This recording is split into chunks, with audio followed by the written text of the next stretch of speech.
Bonsoir, moi je suis Karen Degouve.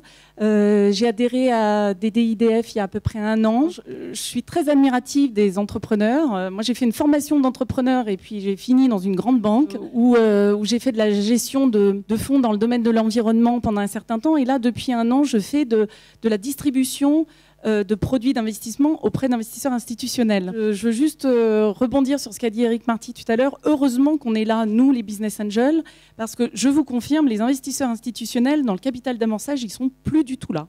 Mais alors plus du tout, et les banques encore moins. Je vais juste vous présenter Terracité, un projet qui a séduit beaucoup d'adhérents de DDIDF sans déduction fiscale, ce qui est encore plus impressionnant.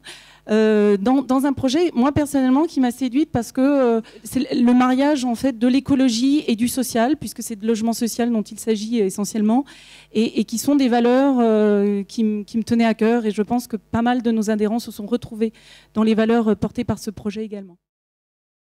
Ça représente environ 26 millions d'euros de chiffre d'affaires et on cherche aujourd'hui de nouveaux terrains avec les collectivités locales, donc surtout en Île-de-France et en Rhône-Alpes, pour développer des projets de plus en plus ambitieux.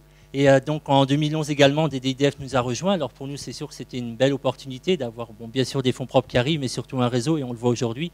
D'être présent autour de vous, c'est vraiment une grande joie pour nous. Pour finir, en fait, je voulais vous parler de nos perspectives, puisque parmi les problèmes que j'ai cités tout à l'heure, c'est l'accès au logement de ceux qui n'ont pas les moyens.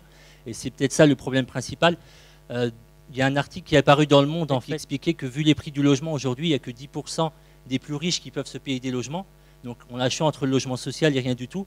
Et on travaille aujourd'hui sur un mode de financement alternatif qui permettrait d'accéder à la propriété sans passer par les schémas classiques qui sont trop liés à des marchés au niveau mondial qui nous échappent. Et pour ça, on a monté un fonds d'investissement citoyen qui doit nous permettre de construire des logements et de pouvoir permettre à des citoyens d'accéder à ces logements.